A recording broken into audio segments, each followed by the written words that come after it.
Central ಜೈಲಿಗೆ ಅಕ್ರಮ ಚಟುವಟಿಕೆ ಮೊಬೈಲ್ ಬಳಕೆ. ಪ್ರಜ್ವಲ್ ರೇವಣ್ಣ ಮೊಬೈಲ್ ಬಳಸ್ತಾ ಇದ್ದಂತ ವಿಡಿಯೋ ವೈರಲ್ ಆಗಿದೆ. ಜೊತೆಗೆ ಪ್ರಜ್ವಲ್ ರೇವಣ್ಣ ಸಹ ಮೊಬೈಲ್ ಇಟ್ಕೊಂಡಿದ್ದಾನೆ, ಪೆನ್ ಡ್ರೈವ್ ಇಟ್ಕೊಂಡಿದ್ದಾನೆ, ಡೈರಿ ಇಟ್ಕೊಂಡಿದ್ದಾನೆ. ಪ್ರತಿ ದಿವಸ ಮಾಧ್ಯಮದವರು ದರ್ಶನ್ ಹಿಂದೆ ಬಿದ್ದಿದ್ರೆ ಪ್ರಜ್ವಲ್ ರೇವಣ್ಣನ ಗಮನಿಸುವಂತವ್ರು ಯಾರು? ಅಂಡ್ ಪ್ರಜ್ವಲ್ ರೇವಣ್ಣ ತರ ಮೊಬೈಲ್ ಇಟ್ಕೊಂಡಿರುವಂತ ಜೈಲೊಳಗೆ ಇರುವಂತ ಅನೇಕ ಆರೋಪಿಗಳಿದ್ದಾರೆ, ಅವ್ರನ್ನ ಗಮನಿಸುವಂತದ್ದು ಯಾರು?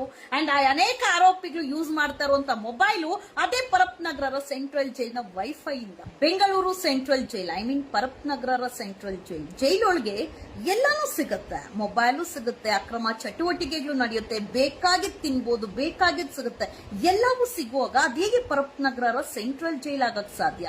ಹೇಗೆ ಪರಿವರ್ತನೆ ಜಾಗ ಆಗಕ್ ಸಾಧ್ಯ? ನಗರ ಜೈಲೊಳಗೆ ನಡೀತಾ ಇರುವಂತ ಅಕ್ರಮ ಚಟುವಟಿಕೆಗಳು, ಮೊಬೈಲ್ ಬಳಕೆಗಳು ನಿಲ್ಲೋದಕ್ಕೆ ಸಾಧ್ಯನೂ ಇಲ್ಲ, ಬದಲಾವಣೆ ಮಾಡಕ್ಕೆ ಸಾಧ್ಯನೇ ಇಲ್ಲ. ಬದಲಾಗೋದು ಜೈಲಲ್ಲಿ ಇರುವಂತ ಸಿಬ್ಬಂದಿಗಳು, ಅಧಿಕಾರಿಗಳು ಹೊರತು ಜೈಲೊಳಗೆ ನಡೆಯುವಂತ ಅಕ್ರಮ ಚಟುವಟಿಕೆಗಳು ಹಾಗೆ ಮೊಬೈಲ್ ಬಳಕೆಗಳು ನಿಲ್ಲೋದಕ್ಕೆ ಸಾಧ್ಯನೇ ಇಲ್ಲ. ಅಂಡ್ ಪರಪ್ ನಗರ ಜೈಲೊಳಗೆ ಹೋಗ್ತಾ ಇತ್ತಂತೆ, ಎಂಟ್ರೆನ್ಸ್ ಇಂದ ಒಳಗೆ ರೂಮ್ ಒಳಗೆ ಹೋಗೋವರ್ಗುನು ಎಷ್ಟು ಟೈಟ್ ಸೆಕ್ಯೂರಿಟಿ ಇರುತ್ತೆ ಅಂದ್ರೆ ಆರೋಪಿಗಳ ಅಂಡರ್ವೇರ್ ಬಿಚ್ಚಿ ಚೆಕ್ ಮಾಡಿ ಅಷ್ಟು ಬಿಗಿ ಬಂದೋಬಸ್ತ್ ಟೈಟ್ ಸೆಕ್ಯೂರಿಟಿ ಕೊಟ್ಟಿರ್ತಾರೆ. ಆದ್ರೂ ಜೈಲೊಳಗೆ ಮೊಬೈಲ್ ಸಿಗುತ್ತೆ, ಜೈಲೊಳಗೆ ಗಾಂಜಾ ಸಿಗುತ್ತೆ, ಜೈಲೊಳಗೆ ಅಕ್ರಮ ಚಟುವಟಿಕೆಗಳು ನಡೆಯುತ್ತೆ, ಜೈಲೊಳಗೆ ಪ್ರತಿ ಒಂದು ಸಹ ಸಿಗುತ್ತೆ, ಸಿಗದೆ ಇರುವಂತದ್ದೇ ಇಲ್ಲ. ಜೈಲೊಳಗೆ ಮೊಬೈಲ್ ಸಿಗುತ್ತೆ, ಮೊಬೈಲ್ ಅಲ್ಲಿ ನಾವ್ ಯೂಸ್ ಮಾಡುವಂತ ಪರ್ಸನಲ್ ನಂಬರ್ ಇರುತ್ತೆ. ಅಂಡ್ ವಾಟ್ಸ್ಆಪ್ ಯೂಸ್ ಮಾಡ್ತಾರೆ, ಫೇಸ್ಬುಕ್ ಯೂಸ್ ಮಾಡ್ತಾರೆ, ಇನ್ಸ್ಟಾಗ್ರಾಮ್ ಯೂಸ್ ಮಾಡ್ತಾರೆ. ಇದೆಲ್ಲಾನು ಯೂಸ್ ಮಾಡೋದಕ್ಕೆ ಜೈಲಲ್ಲಿ ಜಾಮರ್ ಇದೆ. ಬಟ್ ಸ್ಟಿಲ್ ಜೈಲಿನ ವೈಫೈ ಕನೆಕ್ಟಿವಿಟಿ ಪ್ರತಿಯೊಬ್ಬರಿಗೂ ಸಹ ಸಿಗುತ್ತೆ. ಯಾರ ಪಾಸ್ವರ್ಡ್ ಕೊಟ್ಟಿರುವಂತದ್ದು? ಜೈಲಿನ ವೈಫೈ ಪಾಸ್ವರ್ಡ್ ಕೊಟ್ಟಿರೋರು ಯಾರು? ಜೈಲಲ್ಲಿ ವೈಫೈ ಎಷ್ಟು ಡೇಟಾ ಯೂಸೇಜ್ ಆಗ್ತಾ ಅದಂತ ಯಾಕೆ ಯಾರು ಚೆಕ್ ಮಾಡುವಂತ ಕೆಲಸ ಮಾಡಿಲ್ಲ ಅಧಿಕಾರಿಗಳು? ಬಿಕಾಸ್ ಜೈಲಿನ ಅಧಿಕಾರಿಗಳ ಎಲ್ಲಾ ಫೆಸಿಲಿಟೀಸ್ ಆರೋಪಿಗಳು ಕೊಡ್ತಾ ಇರುವಾಗ ಸರ್ಕಾರಿ ಸಂಬಳ ಬರುತ್ತೆ. ಸ್ಟಿಲ್ ಗಿಮ್ಲಾದಲ್ಲಿ ಅವ್ರಿಗೇನು ಸಸ್ಪೆಂಡ್ ಆದ್ರೆ 3 ತಿಂಗಳು ಸಸ್ಪೆಂಡ್ ಆಗ್ತೀರಿ, ಆ 3 ತಿಂಗಳಲ್ಲಿ ಆರೋಪಿಗಳ ಕಿತ್ತಿ ಸುಳಿಗೆ ಮಾಡಿ ತಿಂದಿರ್ತಾರಲ್ಲ, ಅದು 3 ವರ್ಷ ಕುತ್ಕೊಂಡು ತಿನ್ಬೋದು, ಅಷ್ಟು ಸುಳಿಗೆ ಮಾಡಿರ್ತಾರಲ್ಲ. ಇನ್ನ ಜೈಲಿನ ಸಿಬ್ಬಂದಿ, ಜೈಲಿನ ಅಧಿಕಾರಿಗಳು ಎಷ್ಟು ಜನ ಸಸ್ಪೆಂಡ್ ಆದ್ರೂ ಸಹ ಜೈಲೊಳಗೆ ನಡೆಯುವಂತ ಅಕ್ರಮ ಚಟುವಟಿಕೆಗಳು, ಮೊಬೈಲ್ ಬಳಕೆ ನಿಲ್ಲೋದಕ್ಕೆ ಸಾಧ್ಯನೇ ಇಲ್ಲ. ಅನೇಕ ಸೆಲೆಬ್ರಿಟೀಸ್ಗಳು, ರಾಜಕಾರಣಿಗಳು, ಹೋರಾಟಗಾರರು, ಮಾಧ್ಯಮದ ಸಿಇಒಗಳು ಸಹ ಜೈಲ್ಗೆ ಹೋಗಿ ಬಂದಿದ್ದಾರೆ. ಜೈಲಲ್ಲಿ ಮೊಬೈಲ್ ಬಳಕೆ ಆಗ್ತಾ ಇರೋದು ಅವ್ರಿಗೂ ಗೊತ್ತು, ಜೈಲಲ್ಲಿ ಬೇಕಾಗಿದ್ದ ಊಟ ಸಿಗುತ್ತೆ ಅನ್ನೋದು ಅವ್ರಿಗೂ ಗೊತ್ತು, ಜೈಲಲ್ಲಿ ಎಲ್ಲಾ ತರ ಅಕ್ರಮ ಚಟುವಟಿಕೆಗಳು ನಡೆಯುತ್ತೆ ಅನ್ನೋದು ಅವ್ರಿಗೂ ಗೊತ್ತು. ಬಟ್ ಯಾರು ಮಾತಾಡಿಲ್ಲ. ನಾನು ಸಹ ಜೈಲ್ಗೆ ಹೋಗಿ ಬಂದೆ, ಜೈಲ್ಗೆ ಹೋಗಿ ಬಂದು ನಡೆಯುವಂತ ಅಕ್ರಮ ಚಟುವಟಿಕೆಗಳು, ಸಿಗ್ತಾ ಇರುವಂತ ವಿವಿಐಪಿ ಟ್ರೀಟ್ಮೆಂಟ್ ಬಗ್ಗೆ ಎಲ್ಲವೂ ಹೇಳಿದೆ. ಅಲೋಕ್ ಕುಮಾರ್ ಸರ್, ನೀವೇ ಹೇಳಿದ್ರಿ ಇಲ್ಲ ಅವ್ರು ಹೇಳ್ತಾ ಇರೋದು ಸುಳ್ಳು, ಸತ್ಯಕ್ಕೆ ದೂರವಾದದ್ದು ಅಂತ. ನಾನಿದ್ದಂತ ಸಮಯದಲ್ಲಿ ಬಂದಂತ ಸಿಸಿಬಿ ಆಫೀಸರ್ ಸಹ ಹೇಳಿದ್ರು ಇಲ್ಲ ಅದು ಸತ್ಯಕ್ಕೆ ದೂರವಾದದ್ದು ಅಂತ ಹೇಳಿ. ಆದ್ರೆ ಪವಿತ್ರ ಗೌಡಗೆ ಸಿಗ್ತಾ ಇದ್ದಂತ ವಿವಿಐಪಿ ಟ್ರೀಟ್ಮೆಂಟ್, ಪವಿತ್ರ ಗೌಡಗೆ ಕೈಗೆ ಕಾಳಗಿದ್ದಂತ ಆಳುಗಳು, ಅವಳಿಗೆ ಬಿಸಿನೀರು, ಊಟ ತಂದ್ಕೊಡ್ತಾ ಇದ್ದ ಆಳುಗಳು ಬದಲಾವಣೆ ಆದ್ರೂ ಜೈಲಿನ ಸಿಬ್ಬಂದಿಗಳನ್ನ ಬದಲಾವಣೆ ಮಾಡಿದ್ರು ಹೊರತು ಇವತ್ತಿಗೂ ಪವಿತ್ರ ಗೌಡಗೆ ಊಟ ತಂದ್ಕೊಡೋರು, ಬಿಸಿ ನೀರು ತಂದ್ಕೊಡುವಂತವ್ರು, ಕೆಲಸ ಮಾಡ್ಕೊಡುವಂತ ಒಂದು ಮಹಿಳೆ ಇದ್ದಾಳೆ. ಆ ಮಹಿಳೆ ಹೆಸರು ಮಂಜುಳಾ ಅಂತ ಹೇಳಿ. ಏನ್ ಸಿಸಿಬಿ ರೇಡ್ ಆಯ್ತು, ಪ್ರಜ್ವಲ್ ರೇವಣ್ಣ ಹತ್ರ ಇರುವಂತ ಮೊಬೈಲ್ ಸಿಕ್ಕಾಕೊಂತು, ಪೆನ್ ಡ್ರೈವ್ ಕೇಸಲ್ಲಿ ಹೋಗಿ ಪೆನ್ ಡ್ರೈವ್ ಇಟ್ಕೊಂಡಿದ್ದಾನೆ, ಮೊಬೈಲ್ ಅಲ್ಲಿ ರಾಜಾರೋಷವಾಗಿ ಮಾತಾಡ್ಕೊಂಡಿದ್ದಾನೆ. ಅದು ಸಜ್ಜಾ ಆಗಿರುವಂತವನು ಜೈಲೊಳಗೆ ಹೋಗ್ತಾ ಇದ್ದಂತೆ ಯುಟಿಪಿನ ಸಿಟಿಪಿನ ಅಂತ ಚೆಕ್ ಮಾಡ್ತಾರೆ. ಜೈಲೊಳಗೆ ಬರ್ತಾ ಇದ್ದಂತೆ ಯಾರಾದ್ರೂ ಸಿಟಿಪಿ ಬಂದ್ರೆ ಕನ್ವಿಕ್ಟೆಡ್ ಪ್ರಿಸನರ್ ಇಮಿಡಿಯೇಟ್ ಅವ್ರಿಗೆ ಒಂದು ಬಿಳಿ ಸೀರೆ, ಬಿಳಿ ಬ್ಲೌಸ್ ಕೊಡ್ತಾರೆ, ಬಿಳಿ ಬಟ್ಟೆ ಕೊಟ್ಟು ಹಾಕ್ಲೇಬೇಕು. ಅವರು ಕಲರ್ ಡ್ರೆಸ್ ಹಾಕಂಗೆ ಇಲ್ಲ. ಬಟ್ ಪ್ರಜ್ವಲ್ ರೇವಣ್ಣ ಯಾವ ರೀತಿ ಕಲರ್ ಡ್ರೆಸ್ ಅಲ್ಲಿ ರಾಜಾರೋಷವಾಗಿ ಮೊಬೈಲ್ ಇಟ್ಕೊಂಡು, ಪೆನ್ ಡ್ರೈವ್ ಇಟ್ಕೊಂಡು, ಡೈರಿ ಅವೆಲ್ಲ ಪ್ರತಿಯೊಂದು ವುಮನ್ ಬ್ಯಾರಕ್ ಅಲ್ಲೂ ಇದೆ, ನೋಡಿದೀನಿ. ಯಾವ ತರ ಅಕ್ರಮ ಚಟುವಟಿಕೆಗಳು ನಡೆಯುತ್ತೆ ಎಲ್ಲಾನು ನೋಡಿದೀನಿ, ಎಲ್ಲಾನು ಸಿಗುತ್ತೆ. ಬಟ್ ಮೆನ್ಸ್ ಬ್ಯಾರಕ್ ಅಲ್ಲಿ ಬರೀ ಪ್ರಜ್ವಲ್ ರೇವಣ್ಣ ಹತ್ರ ಮಾತ್ರ ಮೊಬೈಲ್ ಇಲ್ಲ, ಅನೇಕ ಜನರ ಹತ್ರ ಮೊಬೈಲ್ ಇದೆ, ಅನೇಕ ಜನರ ಹತ್ರ ವಾಟ್ಸ್ಆಪ್ ಇದೆ, ಅನೇಕ ಜನರು ಇನ್ಸ್ಟಾಗ್ರಾಮ್, ಫೇಸ್ಬುಕ್ ಯೂಸ್ ಮಾಡ್ತಾರೆ. ಎಲ್ಲರೂ ಸಹ ಪರಪ್ ನಗರ ಸೆಂಟ್ರಲ್ ಜೈಲ್ ವೈಫೈ ಅಲ್ಲೇ ಸಹ ಯೂಸ್ ಮಾಡೋದು. ಟೈಟ್ ಸೆಕ್ಯೂರಿಟಿ ಇದೆ ಜೈಲೊಳಗೆ, ಹೊರಗಡೆ ಎಂಟ್ರೆನ್ಸ್ ಇಂದ ಒಳಗಡೆವರೆಗೂ ಟೈಟ್ ಸೆಕ್ಯೂರಿಟಿ ಇದೆ, ಒಂದು ಪಿನ್ ಸಹ ಬಿಡೋದಿಲ್ಲ. ಆದ್ರೆ ಜೈಲಿನ ಸಿಬ್ಬಂದಿಗಳು, ಜೈಲಿನ ಅಧಿಕಾರಿಗಳು ಮಾತ್ರ ಎಲ್ಲಾನು ತಗೊಂಡ್ಬಂದು ದುಡ್ಡುಗೋಸ್ಕರ ಮಾರಾಟ ಆಗ್ತಾರೆ. ಆರೋಪಿಗಳ ಹತ್ರ ದುಡ್ಡು ತಗೊಂಡು ಹೊಟ್ಟೆ ತುಂಬಿಸ್ಕೊಳ್ತಾರೆ ಎಂಜಲ್ ನಾಯಿಗಳು. ಜೈಲಲ್ಲಿರುವಂತ ಸಿಬ್ಬಂದಿಗಳು, ಜೈಲಿನ ಅಧಿಕಾರಿಗಳು ಆರೋಪಿಗಳ ಹತ್ರ ಎಂಜಲ್ ನಾಯಿಗಳು ಕಿತ್ಕೊಂಡು ತಿನ್ನುವಂತ ಕೆಲಸ ಮಾಡ್ತಾರೆ. ಪ್ರಜ್ವಲ್ ರೇವಣ್ಣ ಮಾತ್ರ ಅಲ್ಲ, ಜೈಲಲ್ಲಿ ಇರುವಂತ ಅನೇಕ ಜನರ ಹತ್ರ ಮೊಬೈಲ್ ಇದೆ, ಅನೇಕ ಜನರು ಮೊಬೈಲ್ ಯೂಸ್ ಮಾಡ್ತಾರೆ. ಪರಪ್ ನಗರ ಸೆಂಟ್ರಲ್ ಜೈಲ್ ವೈಫೈನೇ ಯೂಸ್ ಮಾಡ್ಕೊಂಡು ಮಾಡ್ತಾರೆ. ಜೈಲಿನ ಅಧಿಕಾರಿಗಳು ಗೊತ್ತು, ಜೈಲಿನ ಸಿಬ್ಬಂದಿಗಳಿಗೆ ಗೊತ್ತು, ಬಟ್ ಅಲೋಕ್ ಕುಮಾರ್ ಸರ್ಗೆ ಗೊತ್ತಿಲ್ಲ. ಬಿಕಾಸ್ ಯಾಕೆ ಹೇಳಿ, ಅಲೋಕ್ ಕುಮಾರ್ ಸರ್ ಬರ್ತಾರೆ, ಒಂದಷ್ಟು ನಿಮ್ ಹಿಂದೆಗಡೆ ಒಂದಷ್ಟು ಪೊಲೀಸ್ ಸಿಬ್ಬಂದಿಗಳಿರ್ತಾರೆ, ನೀವು ಬರ್ತೀರಾ ರೌಂಡ್ಸ್ ಅಂತ ಹೇಳಿ ನಿಮ್ ಹಿಂದೆಗಡೆ ಇರುವಂತ ಪೊಲೀಸರು ಮಾಹಿತಿ ಕೊಡ್ತಾರೆ ಹೊರತು ಯಾವತ್ತಾದ್ರೂ ಒಂದು ದಿವಸ ಆರೋಪಿಗಳ ಹತ್ರ ಪರ್ಸನಲ್ ಆಗಿ ಮಾತಾಡಿದೀರಾ?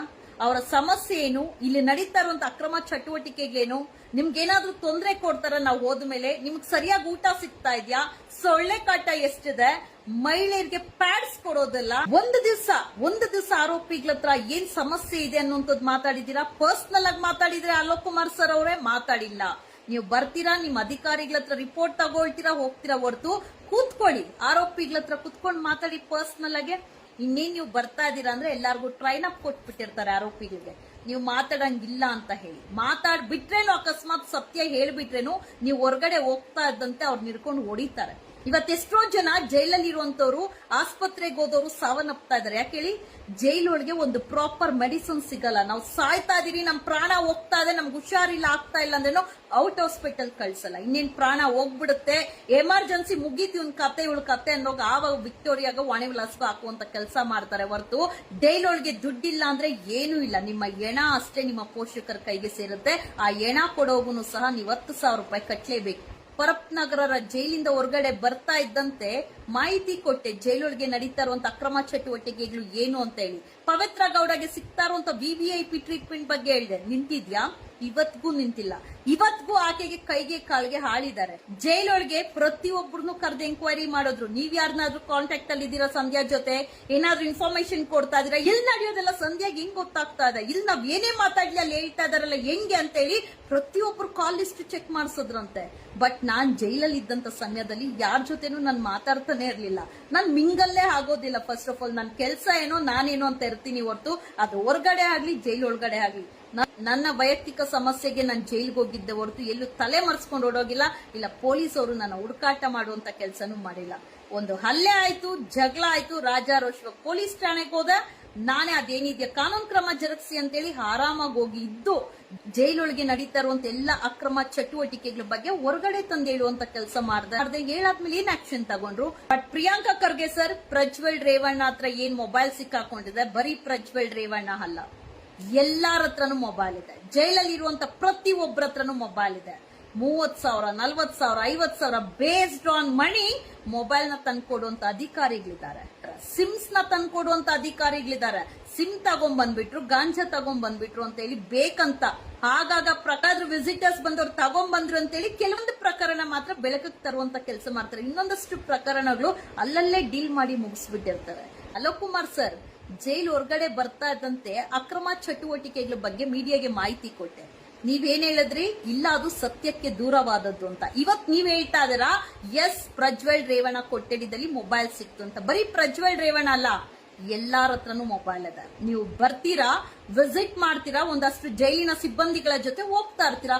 ದುಡ್ಡಿರೋನು ರಾಜನಂಗ್ ಬದುಕ್ತಾನೆ, ದುಡ್ಡಿಲ್ದಿರ ಇರೋನು ದುಡ್ಡಿರೋನ್ಗೆ ಕೈ ಕಾಲ್ ಹಾಳಾಗಿ ಕೆಲಸ ಮಾಡ್ಕೊಂಡು ಬದುಕೋದೆ ಪರಪ್ನಗರ ಸೆಂಟ್ರಲ್ ಜೈಲ್. ಹೊರಗಡೆ ಇದ್ರೇನು ಬದುಕಕ್ ದುಡ್ಡು ಬೇಕು, ಬಟ್ ಪರಪ್ನಗರ ಸೆಂಟ್ರಲ್ ಜೈಲ್ ಒಳಗಡೆ ಇರ್ಬೇಕು ಅಂದ್ರೆ ಡಬಲ್ ದುಡ್ಡು ಇರ್ಬೇಕು. ಹೊರಗಡೆ ನಾವ್ ಏನ್ ಖರ್ಚು ಮಾಡ್ತೀವಿ ಅದ್ರ 2 ಪಟ್ಟಷ್ಟು ದುಡ್ಡಿದ್ರೆ ಮಾತ್ರ ಪರಪ್ನಗರ ಜೈಲಲ್ಲಿ ಬದುಕಕ್ಕೆ ಸಾಧ್ಯ. ಇತ್ತೀಚೆಗೆ ಗುಲ್ಬರ್ಗದಲ್ಲಿ ಒಬ್ರು ಜೈಲರು ಸೂಸೈಡ್ ಮಾಡ್ಕೊಂಡು ಸತ್ತೋದ್ರು. ಗೊತ್ತದೆ ಏನಕ್ಕೆ? ಅಷ್ಟು ಪ್ರೆಷರ್ ಕೊಟ್ಟಿದ್. ಯಾವ್ದಾದ್ರು ಒಬ್ಬ ಅಧಿಕಾರಿ ಏನಾದ್ರೂ ಆರೋಪಿಗೆ ಸ್ಟ್ರಿಕ್ಟ್ ಮಾಡಕ್ ಹೋದ್ರೆ ಅವ್ರಿಗೆ ಮಾನಸಿಕ ಕಿರುಕುಳ ಕೊಟ್ಟು ಸಾಯೋ ಹಂತಕ್ಕೆ ತಂದಿಡುವಂತ ಕೆಲಸನೂ ಮಾಡ್ತಾರೆ ಸ್ಟ್ರಿಕ್ಟ್ ಆಫೀಸರ್ಗೆ. ಅದೇ ಈ ತರ ಮೊಬೈಲ್ ತಂದ್ಕೊಡೋರು, ಸಿಮ್ ತಂದ್ಕೊಡೋರು, ಗಾಂಜಾ ತಂದ್ಕೊಡೋರು ಇದ್ರೆ ಅವರಲ್ಲಿ ಅಂಡರ್ಸ್ಟ್ಯಾಂಡಿಂಗ್ ಇರುತ್ತೆ.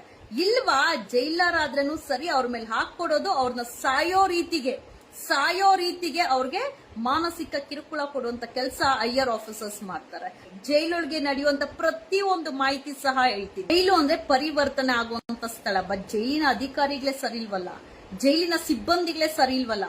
ಜೈಲೊಳಗೆ ಪ್ರತಿಯೊಂದು ಅಕ್ರಮ ಚಟುವಟಿಕೆಗಳು ನಡೆಯೋದಕ್ಕೆ ಕಾರಣ ಜೈಲಿನ ಅಧಿಕಾರಿಗಳು, ಜೈಲೊಳಗೆ ಇರುವಂತ ಸಿಬ್ಬಂದಿಗಳೇ.